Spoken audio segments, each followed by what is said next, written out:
Hello, I'm Avila and I worked with the European Union peace programme over a period from 1996 up to 2014.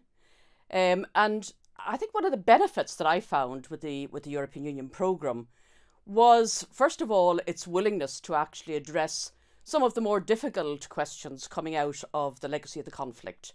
Particularly the initial programme, when Jacques Delors was obviously one of the architects of that, and certainly its main cheerleader. In that, from an early stage, it was prepared to name and support work with both victims, survivors of the Troubles, and also political ex-prisoners. And to be quite honest, in the sort of 1996-97 period, nobody else really were looking at those issues.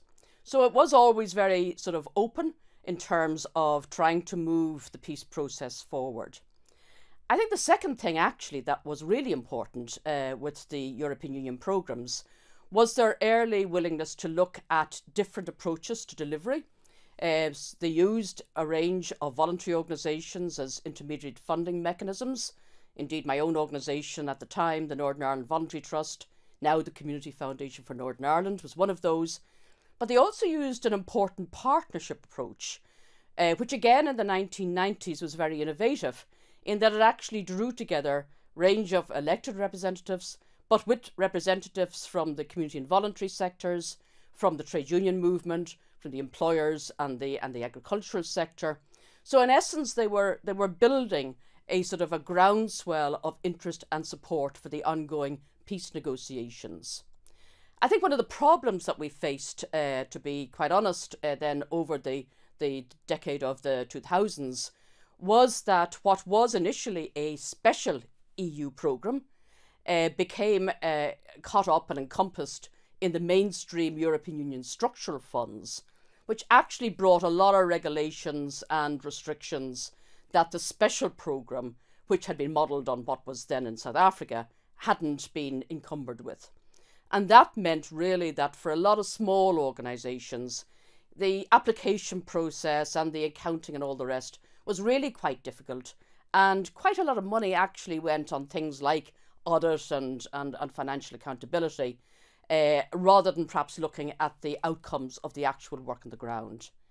Now, having said that, in fairness to it, the various European peace programmes, 1, 2, 3, 4, and now looking at Peace Plus, continued to support groups that where there hadn't otherwise been mainstream funding, such as the political ex-prisoners and their reintegration into society, and indeed work with the victims and survivors.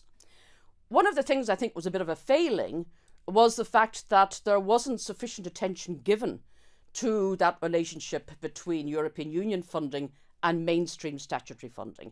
And for that reason, quite often between the various European programmes, there were significant gaps, which meant that groups were laying off workers and then having to restart the whole process again in a sort of 6-9 months, perhaps up to a year's time. And that meant that there wasn't the continuity and you lost some sort of institutional knowledge. I think, to be honest too, I mean, looking at the sort of more recent European peace programmes, there is a sense that government departments are actually sort of getting a lot more in the act and perhaps actually using some of the money, which initially was very much geared towards those communities that had been most disadvantaged by the Troubles. Now we're starting to look at funding the Belfast-Dublin rail link and initiatives that probably really should be coming from mainstream government money. However, having said that, I think all credit to the European Union for being prepared to stick with Northern Ireland.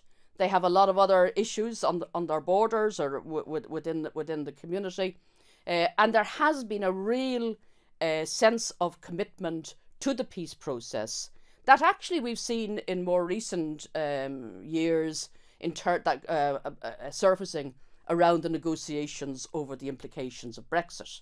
I think that the European Union, and it got an award from of the Nobel Peace Prize for some of its work around peace, and particularly in terms of Ireland. I mean, they have actually given a disproportionate amount of time and interest and resources to supporting what really is a very small region within Europe, and all credit to them for that.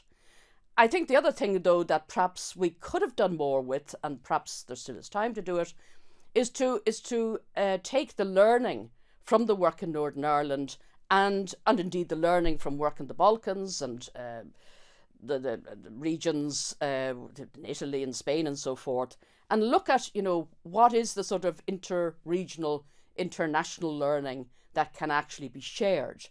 And actually, one of the grants that came through the European Peace Programme, I think actually in memory, it was the Peace 2 programme, which actually still has a legacy today, was a relatively small grant, but that was managed through the Community Foundation for Northern Ireland, which brought together local funders, community-based funders in conflict areas.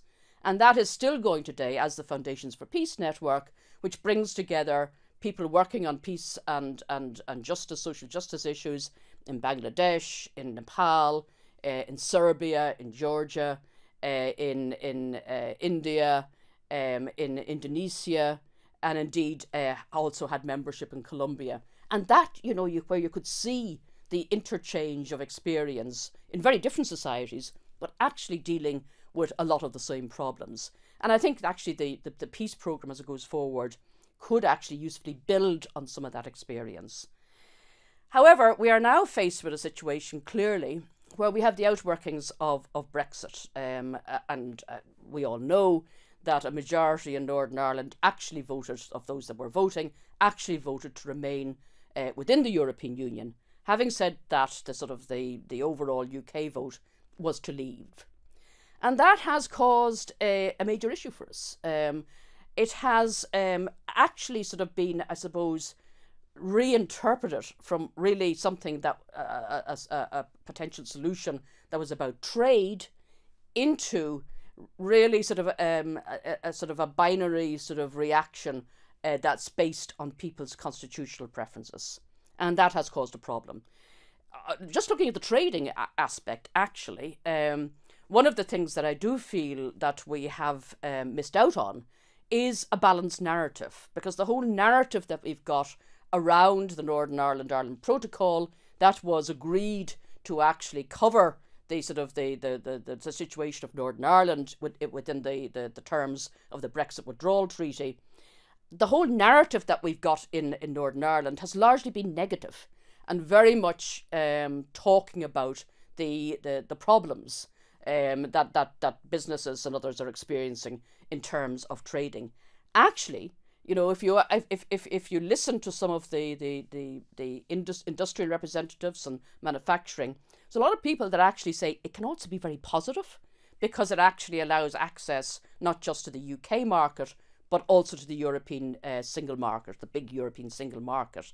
And, and looking at Invest Northern Ireland, they say that they've had quite a lot of queries from new employers who are actually looking at setting up in Northern Ireland because of that situation. But that narrative has almost been drowned out by the more party political alignments, many of which have been playing up the negative aspects of the protocol and Brexit. And that's where I think that then is really a translated back into a constitutional issue rather than necessarily a trading issue. In that, people who one of the reasons for the protocol was to prevent a hard border along in the island of Ireland, because that was seen as undermining the North-South agreement within the Good Friday Belfast Agreement. However, it has left what is now known as the border in the Irish Sea between Northern Ireland and the rest of the UK. And for unionists, that means that they have feeling under pressure and a fear that actually will be a slippery slope, a tide of history towards a united Ireland at some point. Added to which, of course, there is the provision for a border poll within the Belfast Good Friday Agreement. And consequently, we've had that been experienced by protests on the streets, luckily beyond one or two sort of reasonably non-violent protests, but there is a lot of unhappiness within the unionist loyalist population over that sort of situation. And how that then links back into the sort of the current peace process then is that it means that local communities within unionist loyalist areas are sort of under a bit of a pressure to draw back from the cross-border, cross-community contact that was at the heart of the European Union peace programmes. And that really is a shame. Because again, a lot of the issues around poverty, around unemployment, around low educational attainment that are experienced in those communities are experienced across communities, not just one side or another. And it is those sort of issues that, the current European Union Peace Plus programme that is being finalised at the moment is well placed to actually take up and address in a positive way.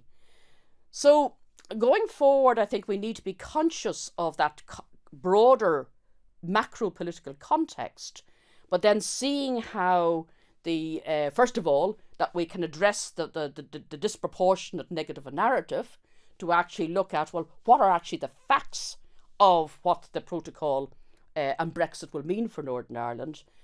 But secondly, to actually see and how can the ongoing European Union peace programme's money actually be used to ameliorate some of the divisiveness and the controversy that we're experiencing at the moment.